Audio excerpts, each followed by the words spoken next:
नमस्कार दोस्तों, मैं Deshbandhu Chaudhary the engineers classes के यूट्यूब चैनल पर आपका स्वागत करता हूं। दोस्तों, जैसा कि आपको पता है कि पिछले वीडियो में हम प्राचीन भारत के इतिहास का अध्ययन कर रहे थे, जिसमें हमने सिंधु घाटी सभ्यता को प्रारंभ किया था। और सिंधु घाटी सभ्यता में हमने सिंधु घाटी सभ्यता का अतीत, सिंधु घाटी सभ्यता का नामकरण, सिंधु घाटी सभ्यता का कालक्रम, सिंधु घाटी सभ्यता के निर्माता और सिंधु घाटी सभ्यता का विकास क्रम, इसका अध्ययन दोस्तों हमने कर लिया था। सिंधु घाटी सभ्यता के विकास के क्रम में दोस्तों, जैसा कि मैंने आपको बताया था कि सिंधु घाटी सभ्यता का जो विकास था ये 3 चरणों में हुआ था। सबसे पहले दोस्तों थी प्राक अवस्था या प्रारंभिक अवस्था, जो 3200 ईसा पूर्व से और 2600 ईसा पूर्व के मध्य थी। उसके बाद दोस्तों थी परिपक्व अवस्था, जिस अवस्था में सिंधु घाटी सभ्यता का सर्वाधिक विकास हुआ था। ये अवस्था दोस्तों 2600 ईसा पूर्व से और 1900 ईसा पूर्व के मध्य थी। इसके बाद दोस्तों इसके उत्तरवर्ती अवस्था, अंतिम अवस्था आती है, जो 1900 ईसा पूर्व से और 1300 ईसा पूर्व के मध्य थी। और दोस्तों आज हम सिंधु घाटी सभ्यता की सबसे महत्वपूर्ण अवस्था, जिसमें सिंधु घाटी सभ्यता का सर्वाधिक विकास हुआ था, वो है परिपक्व अवस्था। और परिपक्व अवस्था में कौन कौन से स्तर प्राप्त हुए थे, किस किस स्थल से कौन कौन से हमें साक्ष्य प्राप्त हुए थे, कौन सा स्थल किस नदी के किनारे प्राप्त हुआ था, उसकी किसने खोज की थी, किसके द्वारा उसका अन्वेषण किया गया, इन सब सवालों को जानने का प्रयास करेंगे। दोस्तों आइए शुरू करते हैं सिंधु घाटी सभ्यता की परिपक्व अवस्था। परिपक्व अवस्था, परिपक्व अवस्था दोस्तों, परिपक्व अवस्था ये थी 2600 ईसा पूर्व से और 1900 ईसा पूर्व के मध्य। दोस्तों परिपक्व अवस्था में जो स्थल प्राप्त हुए हैं, इनमें सबसे पहले दोस्तों स्थल आता है जिसका नाम है हड़प्पा। मैंने आपको सिंधु घाटी सभ्यता के नामकरण बताया था कि सिंधु घाटी सभ्यता को हड़प्पा सभ्यता भी कहा जाता है, जिसका कारण यह है कि सिंधु घाटी सभ्यता का सबसे पहले खोजा गया जो स्थल था वो स्थल था हड़प्पा, जिसकी खोज 1921 में दयाराम साहनी द्वारा की गई थी। तो सबसे पहला जो स्थल आता है दोस्तों सिंधु घाटी सभ्यता का, वो है हड़प्पा। अब हम जानकर देते हैं कि हड़प्पा जो स्थल है ये कहाँ से प्राप्त हुआ है, किस नदी के किनारे प्राप्त हुआ है, किसने इसकी खोज की थी और यहाँ से क्या क्या अवशेष हमें प्राप्त हुए हैं। तो इन 3-4 पॉइंटों के माध्यम से हम हड़प्पा को पढ़ेंगे। सबसे पहले दोस्तों देखिए हड़प्पा की यदि हम बात करें दोस्तों, तो यदि हम हड़प्पा की स्थिति की बात की जाए कि हड़प्पा स्थित कहाँ था। हड़प्पा दोस्तों वर्तमान में पाकिस्तान में स्थित है। तो स्थिति की बात की जाए तो हड़प्पा पाकिस्तान के पंजाब प्रांत के मांटगोमरी जिले में, पाकिस्तान के पंजाब प्रांत के मांटगोमरी जिले में। तो पहली बात दोस्तों, जो हड़प्पा स्थित है वह है पाकिस्तान के पंजाब प्रांत के मांटगोमरी जिले में स्थित है हड़प्पा। ये इसकी स्थिति हो गई दोस्तों पाकिस्तान के पंजाब प्रांत के, जिला याद रखना है मांटगोमरी जिला, और मांटगोमरी जिला में स्थित है दोस्तों हड़प्पा। उसके बाद दोस्तों यदि बात की जाए कि ये किस नदी के किनारे स्थित है, दोस्तों हड़प्पा जो स्थल है ये रावी नदी के, इम्पोर्टेंट है, रावी नदी के बाएं तट पर स्थित है। ये भी आपको याद रखना है कि किस तट पर स्थित है, ये रावी नदी के बाएं तट पर स्थित है। 2 महत्वपूर्ण जानकारी दोस्तों हड़प्पा के बारे में। पहला, हड़प्पा पाकिस्तान के पंजाब प्रांत के मांटगोमरी जिले में स्थित है। दूसरा, ये रावी नदी के बाएं तट पर स्थित है।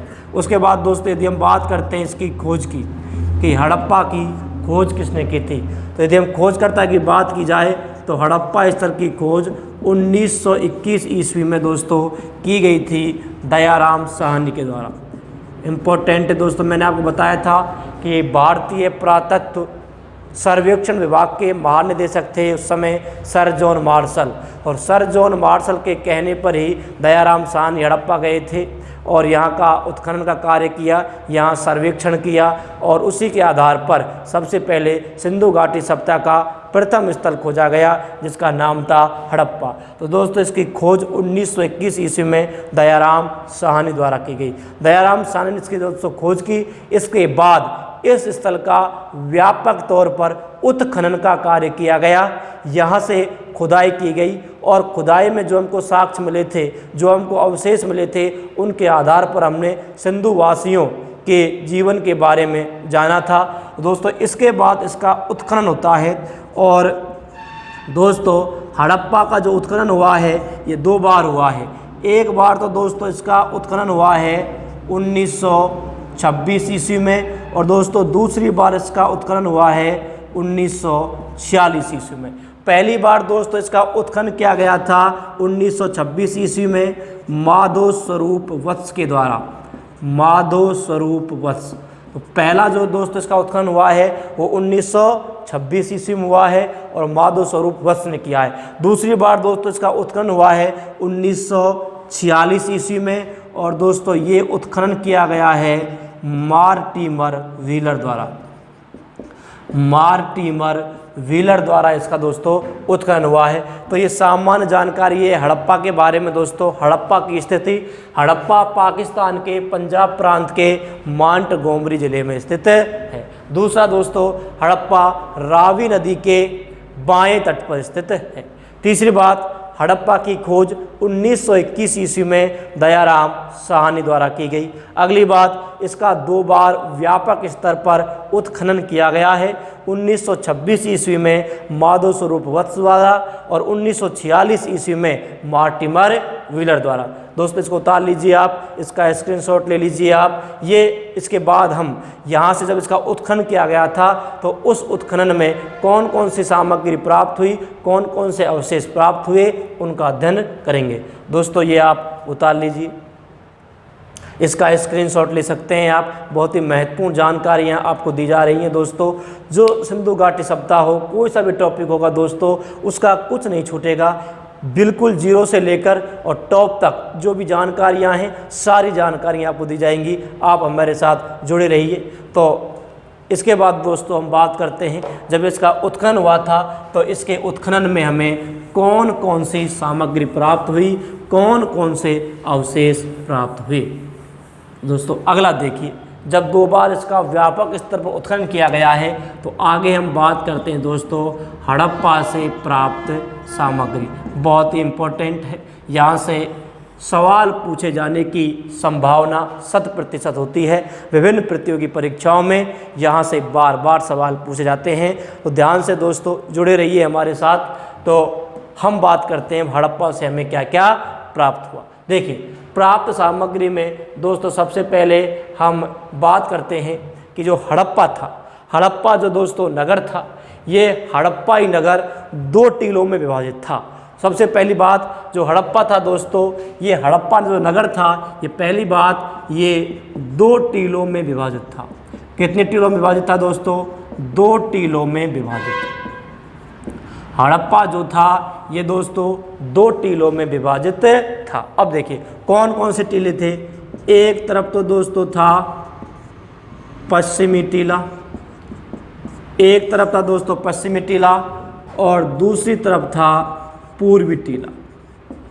तो पहली जो बात है, जब इसकी खुदाई की गई तो हमें पता लगा कि जो हड़प्पा नगर था, हड़प्पा नगर 2 टीलों में विभाजित था। एक तो दोस्तों था पश्चिमी टीला और दोस्तों दूसरा था पूर्वी टीला। अब देखिए, पश्चिमी टीले को दोस्तों एक नाम दिया गया था।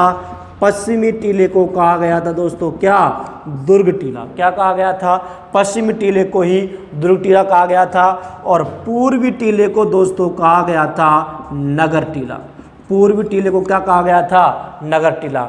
दोस्तों पश्चिमी टीला दुर्ग टीला था। इसका मतलब यहाँ का जो मुख्य प्रशासक था, जो राजा था, वो यहाँ निवास करता था पश्चिमी भाग में, और पूर्वी भाग में या पूर्व टीले को नगर टीला है, यहाँ सामान्य जनता निवास करती थी। दोस्तों हड़प्पा जो था ये कितने टीलों में विभाजित था? 2 टीलों में, पश्चिमी टीला और पूर्वी टीला। पश्चिमी टीले को दुर्ग टीला कहा गया है, पूर्वी टीले को नगर टीला कहा गया है। और दोस्तों इसी पश्चिमी टीले को या दुर्ग टीले को मार्टिमर व्हीलर ने, बहुत इंपॉर्टेंट सवाल है, आपसे पूछा जाएगा कि मार्टिमर व्हीलर ने पश्चिमी टीले को क्या कहा था दोस्तों? मॉर्टिमर व्हीलर ने पश्चिमी टीले को संज्ञा दी थी माउंट एबी की। ये आपको याद रखना है दोस्तों, इंपॉर्टेंट है। 2 टीलों में विभाजित है और पश्चिमी टीले को मॉर्टिमर व्हीलर ने माउंट एबी की संज्ञा दी थी। तो आपसे पूछा जाएगा कि किस टीले को माउंट एबी की संज्ञा दी थी? तो पश्चिमी टीले को मॉर्टिमर व्हीलर ने दोस्तों किसकी संज्ञा दी थी? माउंट एबी की संज्ञा दी थी। तो पहली दोस्तों इसका अवशेष प्राप्त सामग्री यह है नगर 2 टीलों में विभाजित था, जिसमें पूर्वी टीला और पश्चिमी टीला। पश्चिमी टीले को दुर्ग टीला कहा गया, पूर्वी टीले को नगर टीला कहा गया और इसी पश्चिमी टीले को मॉर्टिमर व्हीलर ने दोस्तों क्या कहा? माउंट एबी कहा था। तो पहली जानकारी दोस्तों यह है, उतार लीजिए आप इसको, आप इसका स्क्रीनशॉट ले लीजिए। पहली बात दोस्तों, उसके बाद हम देखते हैं कि और क्या क्या यहाँ से प्राप्त हुआ है। उम्मीद करता हूँ मैं आपने उतार लिया होगा दोस्तों, ये आप इसका स्क्रीनशॉट ले सकते हैं। चलिए इसके बाद हम बात करते हैं दोस्तों और हमें यहाँ से क्या प्राप्त हुआ। देखिए अगला अवशेष यदि हम यहाँ से देखें दोस्तों, तो यहाँ से हमें दोस्तों 12 अन्नागार प्राप्त हुए हैं दोस्तों। कितने अन्नागार? अन्नागार का मतलब अनाज का जहाँ संग्रह किया जाता है उसे कहते हैं दोस्तों अन्नागार। तो यहाँ से 12 अन्नागारों के साक्ष्य प्राप्त हुए हैं। दूसरी महत्वपूर्ण जानकारी, यहाँ से हमें कितने अन्नागारों के दोस्तों? 12 अन्नागारों के साक्ष्य प्राप्त हुए हैं। और ये दोस्तों जो 12 अन्नागार प्राप्त हुए हैं, ये 12 अन्नागार 2 पंक्तियों में प्राप्त हुए हैं और एक पंक्ति में दोस्तों कितने अन्नागार हैं? 6। तो दोस्तों ये जो अन्नागार प्राप्त हुए हैं ये 2 पंक्तियों में और प्रत्येक पंक्ति में 6, प्रत्येक पंक्ति में 6। तो कुल 12 अन्नागारों के साक्ष्य प्राप्त हुए हैं दोस्तों। कहाँ से? हड़प्पा से। और प्रत्येक पंक्ति में 2 पंक्तियों में है और प्रत्येक पंक्ति में कितने अन्नागार प्राप्त हुए दोस्तों? 6 अन्नागार प्राप्त हुए हैं। इन अन्नागारों के मध्य, ये दोस्त जो अन्नागारों के मध्य का स्थान है, इस मध्य के स्थान में हमें जो मिला है वो मिला है गेहूं एवं जौ के दाने। इंपॉर्टेंट है दोस्तों। तो गेहूं एवं जौ के साक्ष्य कहाँ से प्राप्त हुए दोस्तों? हमें हड़प्पा के अन्नागारों से प्राप्त हुए हैं। हड़प्पा के जो अन्नागार प्राप्त हुए हैं 2 पंक्तियों में, इनके मध्य जो बीच का स्थान है, इनके जो पाठ थे, इनके मध्य में दोस्तों हमें क्या प्राप्त हुए हैं? गेहूं और जौ के दाने। इससे हम ये अनुमान लगा सकते हैं कि हड़प्पा सभ्यता या सिंधु घाटी सभ्यता के लोगों की जो प्रमुख फसल थी वो दोस्तों क्या थी? गेहूं एवं जौ थी। तो यहाँ से हमें गेहूं एवं जौ के दानों के साक्ष्य प्राप्त हुए हैं और 12 अन्नागारों के साक्ष्य प्राप्त हुए हैं। अब दोस्तों देखिए, ये जो अन्नागार है ये दोस्तों सिंधु घाटी सभ्यता की दूसरी सबसे बड़ी इमारत थी। तो सिंधु घाटी सभ्यता की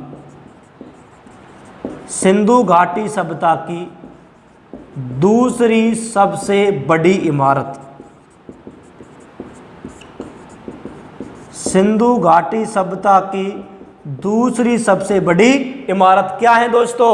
हड़प्पा के अन्नागार। तो हड़प्पा से कितने अन्नागार प्राप्त हुए थे? 12 अन्नागार प्राप्त हुए थे, 2 पंक्तियों में, प्रत्येक पंक्तियों में 6। इन अन्नागारों के मध्य क्या प्राप्त हुए थे? गेहूं एवं जौ के दाने। और जो हड़प्पा के अन्नागार है दोस्तों, ये सिंधु घाटी सभ्यता की दूसरी सबसे बड़ी इमारत है। अब आप पूछ रहे होंगे कि पहली कौन सी है? वो दोस्तों आएगा लोथल। जो लोथल का बंदरगाह था या लोथल का जो डॉक यार्ड या गोदीबाड़ा था, वो संपूर्ण सिंधु घाटी सभ्यता की सबसे बड़ी इमारत है। और सिंधु घाटी सभ्यता की दूसरी सबसे बड़ी इमारत दोस्तों कौन सी है? हड़प्पा के अन्नागार। सिंधु घाटी सभ्यता की प्रथम, ये आएगा दोस्तों विस्तार से आएगा लोथल, प्रथम सबसे बड़ी इमारत। अगर आपको मैं ये बताऊं कि प्रथम सबसे बड़ी इमारत जो थी दोस्तों वो थी लोथल का गोदीबाड़ा। और इसी गोदीबाड़ा को दोस्तों हम कह सकते हैं डॉक यार्ड, और इसी डॉक यार्ड को दोस्तों हम कह सकते हैं क्या? बंदरगाह। तो ये पहली सबसे बड़ी इमारत है सिंधु घाटी सभ्यता की। और दूसरी महत्वपूर्ण जानकारी दोस्तों, यहाँ से हमें क्या प्राप्त हुए हैं, 12 अन्नागार। इनको उतार लीजिए, आप इसका स्क्रीनशॉट ले लीजिए। बहुत ही महत्वपूर्ण जानकारी है हड़प्पा के बारे में, हड़प्पा स्थल के बारे में। तो यहाँ से हमें 12 अन्नागार प्राप्त हुए हैं। इसको दोस्तों, इसका आप स्क्रीनशॉट ले लीजिए, इसको उतार सकते हैं आप। इसके बाद हम बताएंगे अगली जानकारी कि सिंधु घाटी सभ्यता से और किस किस के अवशेष हमें प्राप्त हुए हैं। चलिए आगे चलते हैं और आगे दोस्तों हम देखते हैं कि और हमें सिंधु घाटी सभ्यता से किस किस के साक्ष्य प्राप्त हुए हैं। तो दोस्तों यदि हम आगे बात करें तो हड़प्पा से हमें सवाधान संस्कृति के साक्ष्य प्राप्त हुए हैं। सवाधान संस्कृति के साक्ष्य, सवाधान संस्कृति के यहाँ से हमें साक्ष्य मिले हैं दोस्तों। और यदि सवाधानों की बात करें तो यहाँ से हमें R37 और H प्रकार के सवाधान प्राप्त हुए हैं। तो सवाधान कल्चर जो थी वो हमें प्राप्त हुई है हड़प्पा से, और 2 प्रकार के सवाधान प्राप्त हुए हैं, R37 और H प्रकार के सवाधान। अब देखो दोस्तों, सवाधान में भी हमें यहाँ से ताबूत सवाधान का भी साक्ष्य मिला है, ताबूत सवाधान। और दोस्तों इस ताबूत सवाधान को माना गया था कि ये विदेशी कब्र थी, किसी विदेशी व्यक्ति की जब मृत्यु हुई थी तो उसका ताबूत सवाधान किया गया था, और जिसके साक्ष्य हमें हड़प्पा से मिले थे। तो यहाँ से हमें सवाधान संस्कृति के साक्ष्य मिले हैं, और R37 और H प्रकार का समाधान प्राप्त हुआ है, और ताबूत समाधान भी यहाँ से प्राप्त हुए हैं, जिसे विदेशी कब्र माना गया है। तो इसको आप उतार सकते हैं, स्क्रीनशॉट ले सकते हैं इसका। तीसरा महत्वपूर्ण जो अवशेष प्राप्त हुआ है हड़प्पा से वो है सवाधान संस्कृति, और सवाधान संस्कृति में हमें R37 और H प्रकार के समाधान प्राप्त हुए हैं। एक यहाँ से ताबूत समाधान प्राप्त हुआ है, जिसे विदेशी व्यक्ति की कब्र माना गया है। इसके बाद आगे चलते हैं कि और क्या क्या हड़प्पा से प्राप्त हुआ है। आगे देखें दोस्तों, अगला जो साक्ष्य मिला है, यदि हम मोहरों की बात करते हैं, मोहरों की यदि हम बात करें तो सर्वाधिक अभिलेख युक्त मोहरे, सर्वाधिक अभिलेख जिन पर कुछ लिखा हुआ था, सर्वाधिक अभिलेख युक्त मोहरें, सर्वाधिक अभिलेख युक्त मोहरें दोस्तों प्राप्त हुई थी हड़प्पा से। अब यहाँ से 2 सवाल हैं। अगर सवाल ये पूछा जाए आपसे कि सर्वाधिक मोहरें कहाँ से प्राप्त हुई थी, सर्वाधिक मोहरें और सर्वाधिक अभिलेख युक्त मोहरें, दोनों अलग अलग सवाल हैं। तो सर्वाधिक अभिलेख युक्त मोहरें, जिन मोहरों पर कुछ ना कुछ लिखा हुआ था, किसी ना किसी का चित्र बना हुआ था, तो अभिलेख युक्त मोहरें तो दोस्तों प्राप्त हुई थी हड़प्पा से। और यदि वो बात करता है कि सर्वाधिक मोहरें कहाँ से प्राप्त हुई थी, तो सर्वाधिक मोहरें प्राप्त हुई थी मोहनजोदड़ो से, सर्वाधिक मोहरें प्राप्त हुई थी मोहनजोदड़ो से, और सर्वाधिक अभिलेख युक्त मोहरें प्राप्त हुई थी हड़प्पा से। तो इन दोनों को आप नोट कर लीजिए। मोहरों की यदि बात आएगी तो अभिलेख युक्त मोहरें तो प्राप्त हुई हैं सर्वाधिक मात्रा में हड़प्पा से, और सर्वाधिक मोहरें यदि संख्या के आधार पर पूछता है तो सर्वाधिक मोहरें दोस्तों प्राप्त हुई है मोहनजोदड़ो से। दोनों को आपको एक साथ याद रखना है। तो आप इसको उतार लीजिए दोस्तों, इसका स्क्रीनशॉट ले लीजिए। और हम बात करते हैं कि हड़प्पा से हमें क्या क्या प्राप्त हुआ है। देखिए दोस्तों, और हड़प्पा से क्या क्या प्राप्त हुआ है। आगे यदि हम बात करें दोस्तों तो हड़प्पा से हमें शंख का बना बैल, शंख का बना बैल प्राप्त हुआ है। जो हड़प्पा से दोस्तों बर्तन प्राप्त हुए हैं, या इन्हीं बर्तनों को कहा गया है मृदभांड।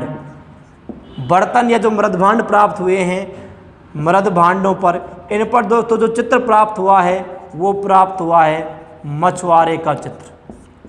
तो शंख का बना हुआ बैल यहाँ से प्राप्त हुआ है। यहाँ के जो बर्तन प्राप्त हुए हैं, यहाँ से जो मृदभांड प्राप्त हुए हैं, इन पर सर्वाधिक मात्रा में मछुआरे का चित्र बना हुआ था।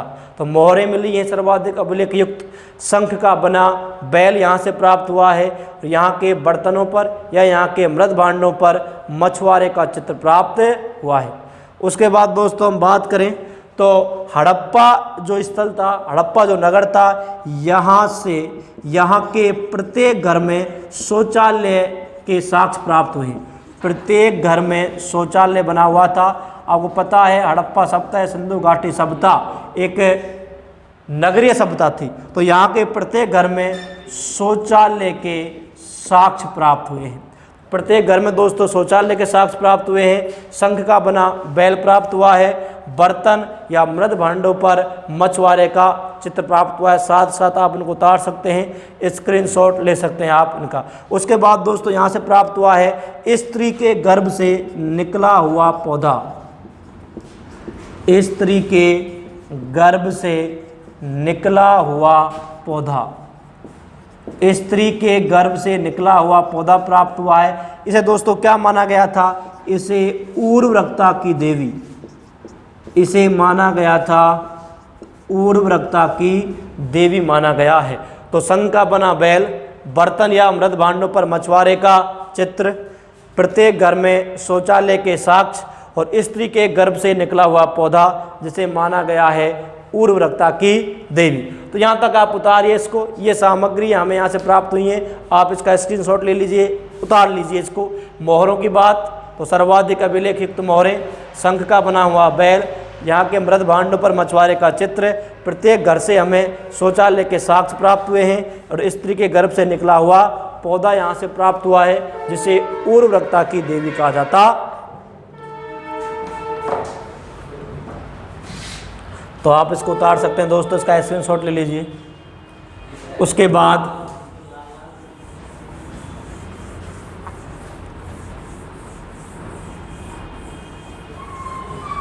दोस्तों ये थी हड़प्पा सभ्यता से जो सामग्री हमें प्राप्त हुई है। तो यहाँ से मैंने आपको बताया है कि हड़प्पाई नगर 2 टीलों में बटा हुआ था, पश्चिमी टीला और पूर्वी टीला। पश्चिमी टीले को दुर्ग टीला कहा गया था, पूर्व टीले को नगर टीला कहा गया था। फिर मैंने यहाँ से बताया आपको समाधान संस्कृति के साक्ष्य प्राप्त हुए थे हमको। यहाँ से एक विदेशी कब्र मिली थी जिसे ताबूत समाधान कहा गया था। यहाँ से दोस्तों में अन्नागार के साक्ष्य प्राप्त हुए हैं। शंख का बना बैल प्राप्त हुआ है। स्त्री के गर्भ से निकला हुआ पौधा प्राप्त हुआ है। बर्तनों पर मछुआरे का चित्र प्राप्त हुआ है। प्रत्येक घर से शौचालय के साक्ष्य प्राप्त हुए हैं। और दोस्तों ये था हड़प्पा। हड़प्पा के बाद दूसरा महत्वपूर्ण स्थल आता है दोस्तों सिंधु घाटी सभ्यता का, वो है मोहनजोदड़ो। तो अब हम बात करते हैं, अगला स्थल है दोस्तों मोहनजोदड़ो। मोहनजोदड़ो दोस्तों यदि हम बात करते हैं मोहनजोदड़ो की, तो मोहनजोदड़ो यदि हम बात करें तो जो इसका शाब्दिक अर्थ होता है दोस्तों, इसका शाब्दिक अर्थ होता है मोहनजोदड़ो का मृतकों का टीला। मृतकों का टीला, तो इसका शाब्दिक अर्थ होता है, इसे कहा जाता है मृतकों का टीला। सिंधी भाषा का शब्द है और सिंधी भाषा में मोहनजोदड़ो का अर्थ होता है दोस्तों शाब्दिक अर्थ मृतकों का टीला। उसके बाद दोस्तों यदि हम मोहनजोदड़ो के कुछ उपनामों की बात करें कि इसको और क्या क्या कहा जाता है, तो इसका शाब्दिक अर्थ हो गया मृतकों का टीला। उपनाम की यदि हम बात करें दोस्तों तो इसे कहा जाता है सिंध का नखलिस्तान।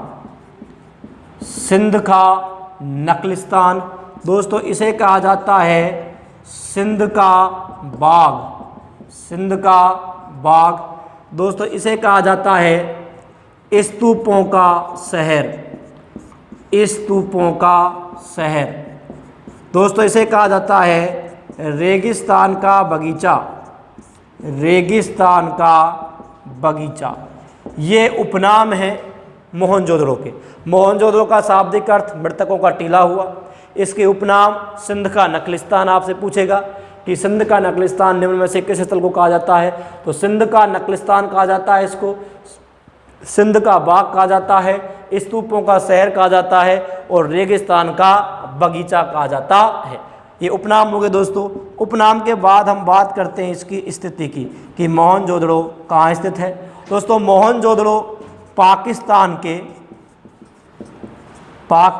के सिंध प्रांत के, पाकिस्तान के सिंध प्रांत के लरकाना ज़िले में स्थित है। ये वो दोस्तों स्थित था माउंटगोमरी ज़िले में, और ये स्थित है पाकिस्तान के सिंध प्रांत के लरकाना ज़िले में। तो आपको ध्यान रखना है मोहनजोदड़ो कहाँ स्थित है, पाकिस्तान के सिंध प्रांत के लरकाना ज़िले में स्थित है। किस नदी के किनारे स्थित है, तो दोस्तों ये स्थित है सिंधु नदी के किनारे। सिंधु नदी के किनारे स्थित है मोहनजोदड़ो, और पाकिस्तान के सिंध प्रांत के लरकाना ज़िले में है। उसके बाद दोस्तों आगे मैं बात करता हूँ इसकी खोज की। तो दोस्तों इसकी खोज 1922 ईस्वी में राखलदास बनर्जी द्वारा की गई थी। किसके द्वारा की गई थी दोस्तों, राखलदास बनर्जी। तो सामान्य जानकारी इसके बारे में है दोस्तों, आप इसको उतारिए, स्क्रीनशॉट लीजिए इसका। एक बार फिर मैं आपको समझा रहा हूँ। मोहनजोदड़ो का शाब्दिक अर्थ होता है मृतकों का टीला। इसके उपनाम है सिंध का नकलिस्तान, सिंध का बाग, स्तूपों का शहर और रेगिस्तान का बगीचा।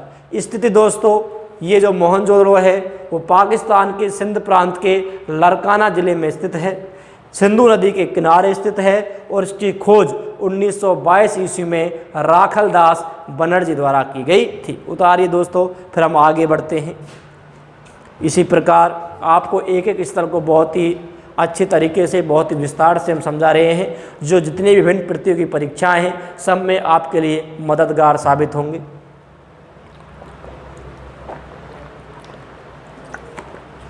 चलिए दोस्तों, अब हम बात करते हैं कि मोहनजोदड़ो से हमें कौन कौन सी सामग्री प्राप्त हुई, क्या क्या यहाँ से प्राप्त हुआ। उतार लिया होगा आपने, स्क्रीनशॉट ले लीजिए इसका। देखिए आगे चलते हैं। अब दोस्तों हम देखते हैं कि यहाँ से प्राप्त सामग्री क्या क्या प्राप्त हुआ है। प्राप्त सामग्री, अगला चलिए, प्राप्त सामग्री इसी तरह से पढ़ना है हर स्थल दोस्तों हमें। प्राप्त सामग्री की यदि मैं बात करूं, देखिए मोहनजोदड़ो से क्या क्या प्राप्त हुआ है हमको।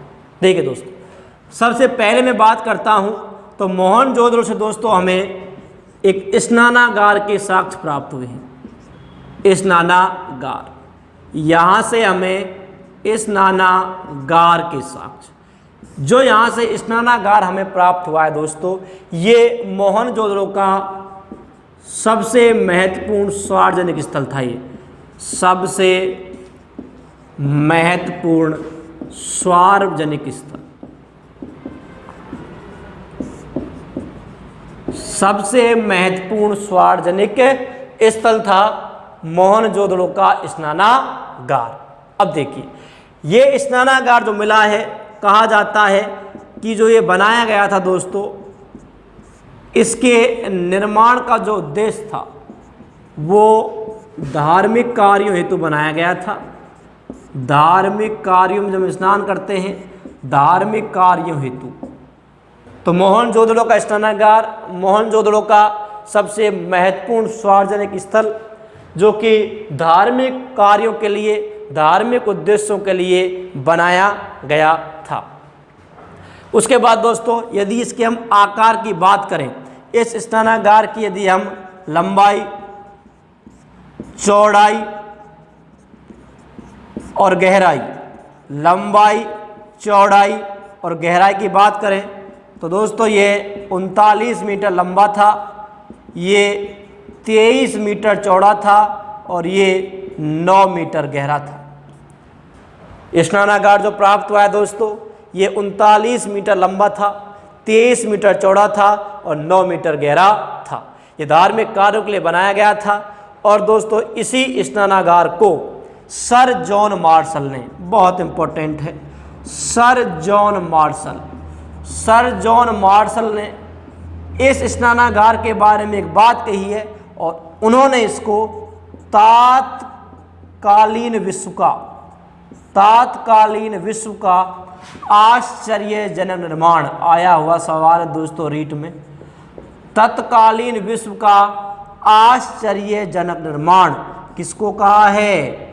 ये कहा है मोहनजोदड़ो के स्नानागार को किसने कहा है? सर जॉन मार्शल ने। तो आपको याद रखना होगा, सर जॉन मार्शल ने तत्कालीन विश्व का आश्चर्यजनक निर्माण किसे कहा है? तो तत्कालीन विश्व का आश्चर्यजनक निर्माण मोहनजोदड़ो के स्नानागार को कहा है, जो मोहनजोदड़ो का सबसे महत्वपूर्ण सार्वजनिक स्थल था, जिसकी लंबाई 39 मीटर, जिसकी चौड़ाई 23 मीटर और गहराई 9 मीटर थी। उतार लीजिए दोस्तों, इसको आप ऐसे की ऐसे उतार लीजिए, इसका स्क्रीनशॉट ले लीजिए। बहुत ही महत्वपूर्ण जानकारी आपको बताई जा रही हैं।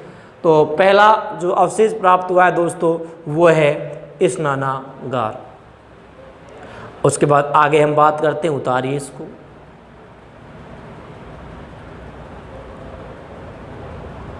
चलिए, स्नानागार के बाद दोस्तों आगे हम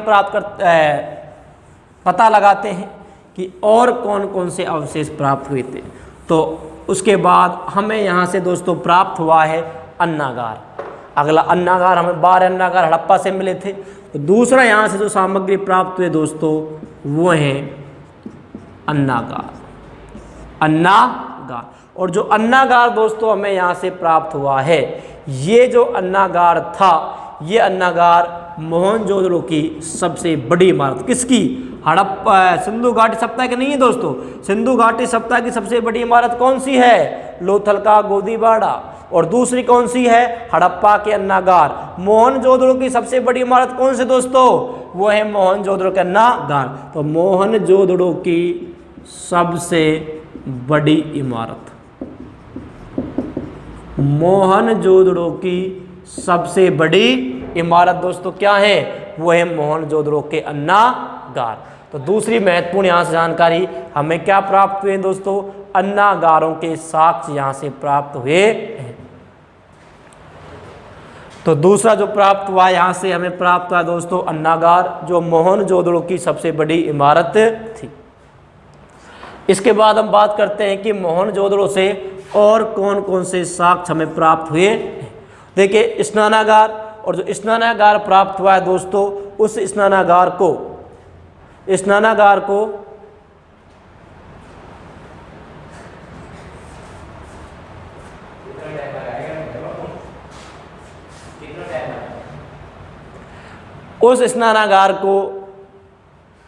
सर जॉन मार्शल ने तत्कालीन विश्व का आश्चर्यजनक निर्माण कहा था। इसके बाद दूसरा जो अवशेष प्राप्त हुआ दोस्तों, यहाँ से प्राप्त हुए हैं हमें अन्नागार, और जो अन्नागार थे वो मोहनजोदड़ो की क्या मानी जाती है? सबसे बड़ी इमारत मानी जाती है। उसके बाद देखिए दोस्तों, अगला यदि हम सामग्री की बात करें, अगले अवशेषों की बात करें, तो हमें मोहनजोदड़ो से एक 16 कमरों का भवन प्राप्त हुआ है। 16 कमरों का भवन, और इसको दोस्तों कहा, किसकी संज्ञा दी गई थी?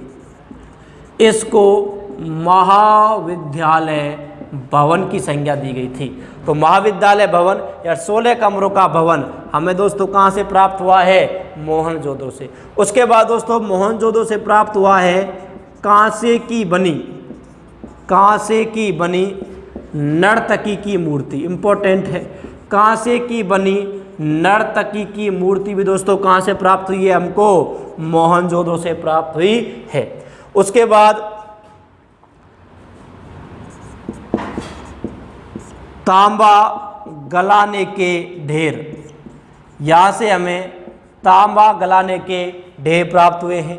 उसके बाद चमकीली कांस्य कुल्हाड़ी, कांसे की चमकीली कुल्हाड़ी, चमकीली कांस्य कुल्हाड़ी, तांबा गलाने के ढेर प्राप्त हुए हैं। चमकीली कांस्य कुल्हाड़ी यहाँ से प्राप्त हुई दोस्तों। उसके बाद दोस्तों हमें यहाँ से सूती कपड़े के साक्ष्य, सूती कपड़े के साक्ष्य यहाँ से हमें प्राप्त हुए हैं दोस्तों। सूती कपड़े के साक्ष्य प्राप्त हुए हैं। तो दोस्तों यहाँ तक देखिए, मैं एक बार आपको रिवाइज कर देता हूँ, आप उतार लीजिए, इसका स्क्रीनशॉट ले लीजिए। स्नानागार के बाद प्राप्त हुआ यहाँ से अन्नागार, और अन्नागार मोहनजोदड़ो की सबसे बड़ी इमारत। उसके बाद 16 कमरों का भवन प्राप्त हुआ है, जिसे महाविद्यालय भवन कहा गया। उसके बाद कांसे की बनी नर्तकी की मूर्ति प्राप्त हुई। उसके बाद तांबा गलाने के ढेर प्राप्त हुए, चमकीली कांस कुल्हाड़ी प्राप्त हुई और सूती कपड़े के साक्ष्य प्राप्त हुए। इसके बाद हम आगे चलते हैं कि आगे और क्या क्या मोहनजोदड़ो से प्राप्त हुआ था। तो आगे चलते हैं हम, उतार लीजिए आप इसको, आगे देखिए। आगे देखिए दोस्तों, मोहनजोदड़ो से सूती कपड़े के साक्ष्य प्राप्त हुए।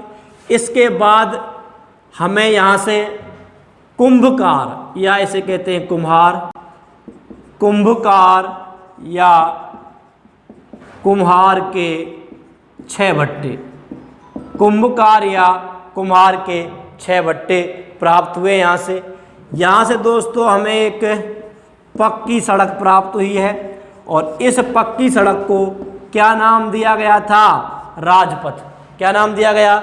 एक पक्की सड़क प्राप्त हुई और इस पक्की सड़क को राजपथ नाम दिया गया। उसके बाद मैंने आपको बताया था कि सर्वाधिक मोहरें कहाँ से प्राप्त हुई थी दोस्तों? मोहनजोदड़ो से। अगर इसके आगे ये लिख देता हो कि सर्वाधिक अभिलेख युक्त मोहरें, तो सर्वाधिक अभिलेख युक्त मोहरें प्राप्त हुई थी हड़प्पा से, और सर्वाधिक मोहरें दोस्तों प्राप्त हुई थी मोहनजोदड़ो। जो मोहरें प्राप्त हुई थी दोस्तों, इन मोहरों पर एक सरंगी पशु की आकृति, इंपॉर्टेंट सवाल है, एक सरंगी पशु, और इस पशु में भी दोस्तों इस पशु का नाम भी क्या आया है? वृषभ या बैल। तो एक सरंगी पशु की आकृति, जो मोहरें यहाँ से प्राप्त हुई हैं, सर्वाधिक मोहरें प्राप्त हुई हैं, और इन मोहरों पर जो आकृति प्राप्त हुई दोस्तों वो एक सरंगी पशु, और एक सरंगी पशु में भी कौन था? वृषभ या बैल। तो सर्वाधिक मोहरें और इन मोहरों पर एक सरंगी पशु की आकृति हमें प्राप्त हुई। उसके बाद दोस्तों यहाँ से हमें योगी या एक पुजारी की प्रतिमा प्राप्त हुई, योगी या पुजारी की प्रतिमा प्राप्त हुई। यहाँ से दोस्तों हमें एक खंडित प्रतिमा प्राप्त हुई है, एक खंडित प्रतिमा, और इस खंडित प्रतिमा को दोस्तों कहा गया था कि ये जो प्रतिमा थी ये मंगोलियन पुजारी की थी। किसकी थी? तो यहाँ से मंगोलियन पुजारी की एक खंडित प्रतिमा भी प्राप्त हुई है। इसके बाद एक योगी या पुजारी की प्रतिमा भी यहाँ से प्राप्त हुई है। उसके बाद दोस्तों यहाँ से हमें एक प्रतिमा प्राप्त हुई है जिसे हमने पाशुपत शिव या प्रोटो शिव, आद्य शिव, पाशुपत शिव या आद्य शिव का स्वरूप माना है। इंपॉर्टेंट है दोस्तों, मोहनजोदड़ो से हमें पाशुपत शिव या आद्य शिव की प्रतिमा भी प्राप्त हुई है। और यहाँ से हमें योगी या पुजारी की प्रतिमा मिली है, एक खंडित प्रतिमा प्राप्त हुई है जिसे दोस्तों कहा गया है मंगोलियन पुजारी। और यहाँ से पाशुपत शिव या आद्य शिव की जो प्रतिमा प्राप्त हुई दोस्तों, यहाँ से हमें 6 पशु मिले हैं। कितने पशु मिले हैं? 6 पशु। अब वो पूछता है कि कौन कौन से पशु थे वो? तो दोस्तों बाईं ओर मिला था गैंडा और भैंसा, इधर मिला था दोस्तों गैंडा भैंसा, इधर मिला था दोस्तों हाथी और चीता, चीता को दोस्तों व्याघ्र भी कहा है, और सामने मिले थे 2 हिरण, सामने 2 हिरण। तो यहाँ से हमें दोस्तों ये जो पशु हैं गैंडा भैंसा हाथी और चीता को व्याघ्र कहा गया है, और 2 हिरण। आपसे पूछ लेगा कि जो मोहनजोदड़ो से जो पाशुपत शिव या आद्य शिव की प्रतिमा प्राप्त हुई है उनमें से निम्न में से किस पशु की प्रतिमा प्राप्त नहीं हुई? तो ये आपको याद रखने हैं, 5 पशु हैं जिसमें 2 हिरण हैं। तो गैंडा भैंसा हाथी चीता या व्याघ्र और 2 हिरण की इसके सामने प्रतिमा थी, इसके दाईं और बाईं और सामने ये पशु हमें प्राप्त हुए हैं। दोस्तों इसको उतार लीजिए, ये मोहनजोदड़ो से प्राप्त सामग्री है। तो एक बार फिर बता देता हूँ, कुंभकार या कुम्हार के 6 भट्टे प्राप्त हुए हैं। यहाँ से एक पक्की सड़क प्राप्त हुई है जिसे राजपथ नाम दिया गया है। यहाँ से सर्वाधिक मोहरें प्राप्त हुई हैं। इन मोहरों पर एक सरंगी पशु की आकृति प्राप्त हुई है। यहाँ से योगी या पुजारी की प्रतिमा मिली है। एक खंडित प्रतिमा प्राप्त हुई है जिसे मंगोलियन पुजारी कहा गया है, और एक पाशुपत शिव या आद्य शिव मिला है जिसके दाईं और बाईं ओर हमें ये पशु प्राप्त हुए हैं। और दोस्तों ये था मोहनजोदड़ो। तो तो आज हमने दोस्तों दो स्थलों, जो महत्वपूर्ण स्थल हैं सिंधु घाटी सभ्यता के, हड़प्पा और मोहनजोदड़ो, उनके बारे में जानकारी प्राप्त की है। अगले वीडियो में हम सिंधु घाटी सभ्यता के अन्य महत्वपूर्ण स्थलों के बारे में जानकारी प्राप्त करेंगे। धन्यवाद।